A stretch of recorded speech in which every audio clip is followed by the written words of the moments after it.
அன்பிற்கினிய ஆசிரியர் தோழமைகளை PGTRB அழகு 5 தனிப்பாடல்கள் தலைப்பில் பலப்பட்டடை சொக்கநாத புலவர் பாடிய தனிப்பாடல்களோட 2வது பகுதியை இன்றைய காணொலியில் பார்க்கலாம். 11லிருந்து 20 வரையிலான பாடல்களை இன்றைக்கு நாம் பார்க்க இருக்கிறோம். 11வது பாடல் சீர்காழி சிவபிரானை குறித்து பாடிய நாற்றாயிரங்கள் அப்படிங்கிறாங்க. நாற்றாயிரங்கள் என்றால் பாடல் தொகுப்பு அப்படின்னு வச்சுக்கலாம். பாடல் பாருங்களேன். நமக்கின்று ஒரு வரம் நீர் தரல் வேண்டும் நலந்திகளும் குங்கும கொங்கை பாகத்து கொச்சை உள்ளீர் கொடுங்கோல் அறவிற் இமைக்கும் பிறையை அளித்தால் அதற்கும் இரும்பசிப்போம் உமக்கு தலைச்சுமைப்போம் எங்கன் மானும் உயிர் பெருமே. என்ன சொல்கிறாங்க? சிவபெருமானுக்கு இவங்க ஐடியா கொடுக்குறாங்க. என்னம்மா, இந்த தலையில் இருக்கக்கூடிய பாம்பை எடுக்கிறதுக்கான வழி, பாம்பை எப்படி அகற்றலாம் சொல்கிறாங்க பாருங்க. நலந்திகள் குங்கும கொங்கை அழகிய ஒளிர்கின்ற குங்கும குழம்பு சாத்தப்பெற்ற தனங்களை உடைய உமையம்மையை பாகத்து தனது இடபாகத்தில் வைத்து கொண்டு இருக்கக்கூடிய சிவபெருமானே, கொச்சை உள்ளீர் சீர்காழியில் விட்டிருக்கக்கூடிய பெருமானே, இன்று இந்நன்னாளில் நமக்கு இன்று நீர் ஒரு வரம் தரல் வேண்டும். எங்களுக்கு ஒரு வேண்டுகோள் இருக்குது, அதை நீங்கள் பூர்த்தி செய்து தர வேண்டும். என்ன வேண்டுகோளாம்?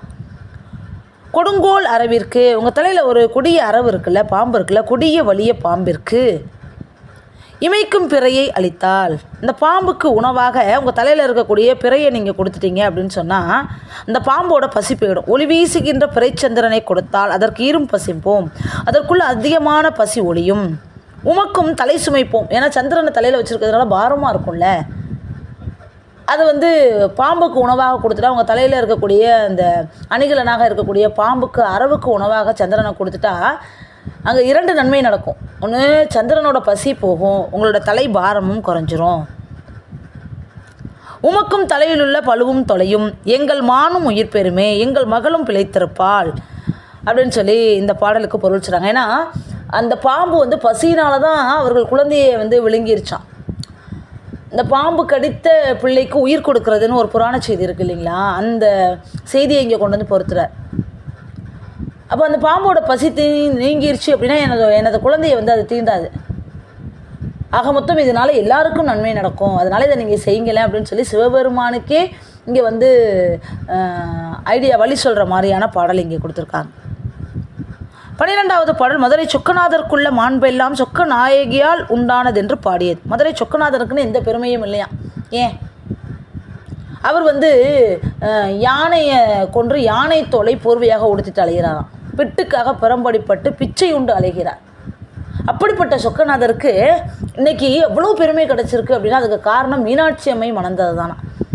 நம்ம ஊரில் ஒரு பழமொழி இருக்கும், பானை பிடித்தவள் பாக்கியசாலி. ஒரு கணவனுக்கு வரக்கூடிய பெருமை எல்லாம் அவள் மனைவியினாலே வரும் அப்படிங்கிற அந்த பழமொழியை இங்கே பொறுத்துறாங்க. பாடல் பாருங்களேன். ஆணை உரித்தும் அதன் தன்னை போர்த்திட்டு அடியும் பட்டு மானம் மலிந்து அங்கே இறந்து திரிந்த மதுரை சொக்கர் ஞானமிக பெற்று வாழ்வதெல்லாம் சொக்க நாயகியால் பானை பிடித்த முகூர்த்தத்தினால் வந்த வாக்கியமே அப்படிங்கிற. ஆணை உரித்தும் தாருகாவனத்து முனிவர் செய்த வேள்வியில் வந்த ஆணையை தோல் உரித்தும் அதன் தன்னை போர்த்திட்டு அதன் தோலை போர்வையாக கொண்டும் அடியும் பட்டு பிறம்பால் தாக்கப்பட்டு மானம் அழிந்து பெருமை இழந்து அங்கு இறந்தே திரிந்த மதுரை சொக்கநாதர், மதுரை மாநகர்கண் பிச்சை எடுத்து அலைந்து தனது நிலை ரொம்ப இறக்கத்தக்க நிலையில் இருந்த சொக்கலிங்க பெருமான் ஞானம் மிகப்பெற்று வாழ்வதெல்லாம் பேரறிவை அதிகமாக அடைந்து இன்று வாழ்ந்து கொண்டிருப்பதற்கு காரணம் யாதெனில் சொக்க நாயகியால் அழகிய தலைவியாகிய மீனாட்சி அம்மை பானை பிடித்த முகூர்த்தத்தினால் வந்த பாக்கியமே. அவரை மணந்து வாழ்க்கை தொடங்கிய நல்ல வேலையினால் ஏற்பட்ட நல்வினை பயன்தான். அவருக்குன்னு தனியாக எந்த சிறப்பும் இல்லை, அது அத்தனையும் மீனாட்சி அம்மையால் வந்த பயன் அப்படின்னு சொல்லி இந்த பாடலில் பாடுறார். 13வது பாடல் திருநெல்வேலி வடிவெண்ணையை பற்றி பாடியது. திருநெல்வேலியில் இருக்கக்கூடிய உமையம்மையை வாழ்த்தி பாடிய பாடல் தான். ஆய்முத்து பந்தரின் மெல்லனை மீது உன் அருகிருந்து நீ முத்தம் தந்தா வென்றவர் கொஞ்சும் வேளையினில் இனித்த நித்தம் வேய்முத்தரோடு என் குறைகளெல்லாம் மெல்ல மெல்ல சொன்னால் வாய்முத்தம் சிந்திவிடுமோ நெல்வேலி வடிவெண்ணையே. இவ்வளோ அழகான பாடல் பாருங்களேன். நெல்வேலி வடிவெண்ணையே, திருநெல்வேலியில் வீற்றிருக்கக்கூடிய வடிவாம்பிகை என்ற அம்மையே, ஆய்முத்து பந்தரின் மெல்லனை மீது தேர்ந்தெடுக்கப்பட்ட முத்துக்களினால் அமைந்த பந்தலுக்கு கீழ் உள்ள மென்மையான படுக்கையின் மேல் உன் அருகிருந்து உன் பக்கத்தில் உட்கார்ந்து யார்? சிவபெருமான் தான். 2 பேரும் பஞ்சனையில் இருக்காங்க. சிவபிரானும் வடிவாம்பிகை அம்மையும். நீ முத்தம் தந்தாள் என்று நெல்லையப்பர் இல்லையா, திருநெல்வேலினா இறைவன் நெல்லையப்பர் தான். நீ முத்தம் தாய் என்று, நீ முத்தம் கொடுக்க வேண்டும் என்று அவர் கொஞ்சம் வேளையில் உங்ககிட்ட உன் கணவர் வந்து கேட்குறார் இல்லையா பிரியமாக. அவர் தம்மை பிரியமாய் கேட்கும் தருணத்தில் நித்தம் தினந்தோறும் வேய்முத்தரோடு மூங்கிலடியில் முத்துப்போல் அருளொளி வீசும் பெருமாளிடம் என் குறைகள் எல்லாம் மெல்ல மெல்ல சொன்னால், அது எவ்வளோ அழகான தருணம் இல்லை? அந்த தருணத்தில் எவ்வளோ அருகில் இருக்கீங்க, எல்லாத்தையும் பேசலாம். அந்த மாதிரி ஒரு சந்தர்ப்பத்தில் என்னோடய குறையெல்லாம் தாயே உனக்கு தானே தெரியும், பிள்ளையின் குறைகள் தாய்க்கு தெரியும் இல்லையா, நீ அதை அவற்றை எடுத்து சொன்னால் என்ன, மெல்ல மெல்ல சொன்னால், என்னுடைய தேவைகள் எல்லாம் மிக மெதுவாக தெரிவித்தால் வாய் முத்தம் சிந்தி விடுமோ, உன் வாயில் உள்ள முத்துக்கள் சிதறி ஒளியுமோ சொல்லுவோம்ல, பேசின அந்த வாயிலிருந்து முத்து சிந்திருமா அப்படின்னு கேட்குறவங்க இங்கே இறைவன்கிட்ட கேட்குற. என்னோடய குறைகள் எல்லாத்தையும் சிவபெருமான்கிட்ட எடுத்து சொன்னால் உன் வாயிலேருந்து முத்து கொட்டிடுமா என்ன, சொல்லலாம்ல. அது எவ்வளோ அழகான தருணம். அந்த தருணத்தில் சொல்லனா வேறு எந்த தருணத்தில் சொல்ல முடியும்? அப்போ நீ என்ன சொன்னாலும் இறைவன் கேட்பார் இல்லையா அப்படின்னு அவ்வளோ உரிமையோடு இந்த பாடலை பாடியிருக்கிறாரு பலப்பட்டறை சொக்கநாதர். 14வது பாடல் சொக்கநாதருக்கு கிருபை இல்லை என்று பாடியது. சொக்கநாதருக்கு கருணையே இல்லையா, இரக்கமே இல்லை அப்படின்னு பாடுறாரு. என்ன காரணம்? குதியால் நமனை உதைத்து உள்ளங்காலினிற் கூனி மிரவதியாக தேய்த்து விலங்கேசன் மாமுடி 10 நகத்துதியான் மிதித்து முயலகன் மேனி நுறுங்க விண்ணும் மிதியா நின்றாறு உலகெங்கே சொக்கேசர் தம் மெல்லடிக்கே.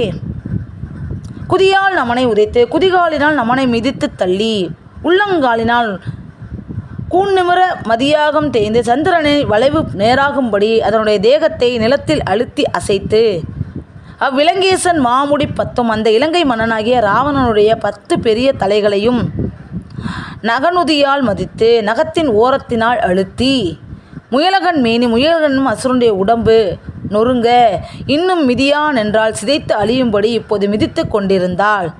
சொக்கேசர் தம் மெல்லடிக்கே அருள் எங்கே? சொக்கலிங்க பெருமானது மென்மையான பாதத்தின் தயவு எங்கே காணப்படுகிறது? அந்த திருவடி மக்களுக்கெல்லாம் அபயம் கொடுக்க வேண்டியது. அது இந்த அரக்கர்களை அழிக்கிற வேலையே பார்த்துட்டு இருந்தா எங்களுக்கு எப்போ அருள் வழங்குறது அப்படின்னு சொல்லி கேட்குறார். இங்கே வந்து சிவபெருமானோட அருள் கிடைக்கணும் அப்படிங்கிறதுக்காக பாடுறாரு. இன்னொன்று சிவபெருமான் தீவினைகளை அழிப்பவர் அப்படிங்கிற பொருண்மையிலையும் பாடியிருக்கிறார் இந்த பாடலை. அடுத்தது 15வது பாடல். பாண்டியன் சிவபெருமானை பிரம்பால் அடித்ததை குறித்து இரக்கமுற்று பாடியது. பிட்டுக்கு மண் சுமந்த போது பாண்டிய மன்னனால் பிரம்படிப்படுறார் இல்லையா சிவபெருமான். அப்போ அந்த சிவபெருமான் மீது பலப்பட்டறை சொக்கநாத புலவருக்கு இரக்கம் வந்துருச்சான். அந்த இரக்கத்தோடு இந்த பாடலை பாடுறாராம். மண்ணென்ற மண்டலமெல்லாம் புறக்கும் வழுதி சற்றும் தன்னென்ற நெஞ்ச தரித்திலனே தனுவேடன் நெஞ்சில் உண்ணென்ற போதும் உண்டவர் சொக்கர் பாதி உடலம் பச்சை பெண்ணென்றது அறிந்து அடித்தார் எவ்வாறு பிரம்பு கொண்டே. மண்ணென்ற மண்டலம் எல்லாம் புறக்கும் நில உலகம் முழுவதையும் பாதுகாக்கும் வழுதி பாண்டியன் சற்றும் தன்னென்ற நெஞ்சம் தரித்தவனே கொஞ்சமும் பொறுமையுள்ள குளிர்ந்த மனம் உடையவனாய் இல்லையே. அவனுக்கு கொஞ்சம் கூட பொறுமையே இல்லை. ஏன் இப்படி செஞ்சார்னு விசாரிச்சிருக்கணும்ல. தனுவேடன் எச்சில் உண்ணார் என்ற போதும் வில்லை தெரித்த வேடராகிய கண்ணப்பர் தன்னுடைய எச்சில் கலந்த ஊனை அருந்துக என்று வேண்டிய போது உண்டவர் சொக்கர். அவனுக்கு இறங்கி அதனை உட்கொண்டவர் சொக்கலிங்க பெருமான். பாதி உடலம் பச்சை பெண்ணென்று அறிந்தும் அவனுடைய திருமேனியில் பாதியில் பச்சை நிறமான பார்வதி அம்மை இருப்பதை தெரிந்தும் எவ்வாறு பிரம்பு கொண்டே அடித்தான். இரக்கமில்லாமல் எப்படி பிரம்பினால் அவரை மோதினான்? ஏன்னா சிவபெருமான் உடம்புல பாதி இருக்குது உமையம்மை. ஒரு பெண்ணை அடிக்கலாமா? ஒரு பெண்ணை அடிக்கிற அளவுக்கு இரக்கம் கெட்டவனாகவா போயிட்டான் பாண்டியன் அப்படிங்கிற பொருளில் சிவபெருமான் மீது இரக்கம் கொண்டு பாடியதாக இந்த பாடலை சொல்கிறாங்க. 16வது பாடல். கலந்தை பதிவால் இறைவனை அடைதற்கு நல்வினை எப்பொழுது உண்டாகுமோ என்று பாடியது. எழில் சேர் கலந்தை அப்படிங்கிறாங்க. அந்த கலந்தைங்கிறது அந்த ஊரில் இருக்கக்கூடிய இறைவனை நான் அடைவதற்கு எப்போ நேரம் கிடைக்கும், அதற்கான நல்வினை எனக்கு இருக்கா அப்படின்னு சொல்லி பாடுற. இன்றொக்க வேண்டில் எவ்வாறொக்குமோ எழில் சேர் கலந்தை குன்றொக்கும் கோபுரம் ஒக்கும் அக்குன்றத்து போல் அன்றொக்க வேண்டும் மென்னல் வினை தீவினையாம் இரண்டும் என்றொக்குமோ இனிதென் களக்காடனை யான் பெறவே அப்படிங்கிறார். எழில் சேர் கலந்தை அழகு அமைந்த திருக்கலந்தை பதியில் குன்றக்கும் கோபுரம். குன்றானது கோபுரத்தை ஒத்திருக்கிறதாம். கோபுரமுக்கும் அக்குன்றம், கோபுரமானது அந்த குன்றை ஒத்திருக்கிறது. ரெண்டும் ஒன்றோட ஒன்று ஒப்பிடுற மாதிரி இருக்குது, அவ்வளோ உயர்ந்திருக்கு. அதுபோல் அன்று என் நல்வினை தீவினையாம் இரண்டும் ஒக்க வேண்டும். என்னோட நல்வினை தீவினை ரெண்டும் ஒப்பாக இருக்குது. அக்காலத்தில் பிறக்கும்போது அப்படி தான் இருக்கும், எல்லாருக்குமே சமமாக இருக்குமா. அந்த காலத்தில் எனது புண்ணியமும் பாவம் ஆகிய இரு செயல்களும் ஒத்த நிலை அடைதல் வேண்டும். திரும்ப அது எப்போ அடையும்னா இறக்கிறப்போ அடையும். இன்று ஒக்க வேண்டில் எவ்வாறு ஒக்கும்? இப்போது அவைகள் ஒன்றாக ஒத்திருக்க வேண்டும் என்று விரும்பினால் எப்படி அவை ஒத்த நிலை அடையும்? ஏன்னா நிறைய பாவம் நான் செஞ்சுட்டேன் இல்லையா, இப்போ கூட குறைச்சி தான் இருக்கும். இனி தென்கலக்காடனை யான் பிறவி. இனிமேல் தென்கலந்தை பதியில் இருக்கும் சிவபெருமானை நான் போய் அடைவதற்கு என்று ஒக்குமோ? எக்காலத்தில் இருவினை ஒப்பு ஏற்படுமோ? அப்போ அந்த பாவ புண்ணியங்கள் சமமாகணும் அப்படின்னா நான் பிறவா பெருநிலை அடையணும். அப்படி ஒரு நிலை அடையிறப்போ தான் என்னால் சிவபெருமான் அடைய முடியுமா? அப்படி ஒரு காலம் எப்போ வரும் அப்படின்னு கேட்டு பாடுற. 17வது பாடல் சிவந்தான் மல்லை பல்லவனை சிறப்பித்து பாடியது. மாதம் படியுண்டு மெய் சிவந்தான் குழல் வைத்து இசைத்து சேதாம் பழக்கனிவாய் சிவந்தான் செம்மலர் திருவின் சூதானன் தனத்தை துறந்து சிவந்தானை அவர் தூது சென்று பாதாம் புயம் சிவந்தான் மல்லை பல்லவனே. சிவந்தான் மல்லை பல்லவனேங்கிறாங்க. சிவந்தான் என்ற பெயரை உடைய கடல் மல்லை என்ற மாபலிபுரத்தில் அரசு செய்த பல்லவன். மாதாம்பு அடி உண்டு மெய் சிவந்தான். பெரிய கயிற்றினால் அடிக்கப்பட்டு மேனி செந்நிறம் அடைய பெற்றான். யார்? திருமாலை சொல்கிறாங்க. குழல் வைத்து இசைத்து, வாயிலே குழலை வைத்து இசை பாடி சேதாம்பல கனிவாய் சிவந்தான். செவ்வாம்பல் நிறமுடைய மெல்லிய வாய் சிவக்கப் பெற்றான். செம்மலர் திருவின் செந்தாமரை பூவில் தங்கும் லக்குமியின் சூதாம் தனம் தைத்து உரம் சிவந்தான். அவளது தனங்களால் முயங்கப் பெற்று மார்பு சிவக்கப் பெற்றான். ஐவர் தூது சென்றான். பாண்டவர்கள் ஐவர்களுக்குமாக அவன் தூது போய் பாதம் புயம் சிவந்தான். திருவடி கமலங்கள் செந்நிறம் அடைய பெற்றான். அதனால் சிவந்தான் என்னும் பெயர் அவனுக்கு அமைந்தலாயிற்று அப்படின்னு திருமாலோட பெருமையெல்லாம் சொல்லி அந்த பெருமையெல்லாம் பல்லவ மன்னனுக்கும் பொருந்தது அப்படின்னு பாடுற. 18வது பாடல் மல்லை பல்லவர்கோன் சோடி கடுக்கன் செய்து போட்டதை குறித்து பாடியது. இந்த பல்லவ அரசன் 2 கடுக்கன், சோடினா 2 இணை இல்லையா, 2 கடுக்கன் செய்து போட்டுக்கொண்ட கதையை பாடலாக பாடுறாராம். பாடும் தமிழுக்கு சிவந்தெழுந்தான் மலை பல்லவர்கோன் காடும் செடியும் தெரியாது இரட்டை கடுக்கன் செய்து போடும் பொழுதென்ன பூட்டகமோ அற்ப புல்லாரை கொண்டாடும் பொழுது திரு கன்னத்திலே நின்று அடிக்கின்றதே. சிவந்தெழுந்தான் மல்லை பல்லவர்கோன், சிவந்தெழுந்தவனாகிய மல்லையில் வாழும் பல்லவ மன்னன். காடும் செடியும் தெரியாது, வனங்களிலும் சோலைகளிலும் நாளும் போய் அலையாமல் பாடும் தமிழுக்கு நான் பாடிய தமிழ் பாட்டிற்கு வெகுமதியாக இரட்டை கடுக்கன் செய்து போடும் பொழுது, இணையான கடுக்கன் தயார் செய்து என் காதில் அணிவிக்கும் பொழுது என்ன பூட்டகமோ எவ்வகையான நுட்ப வேலை அமைந்தானோ தெரியவில்லை.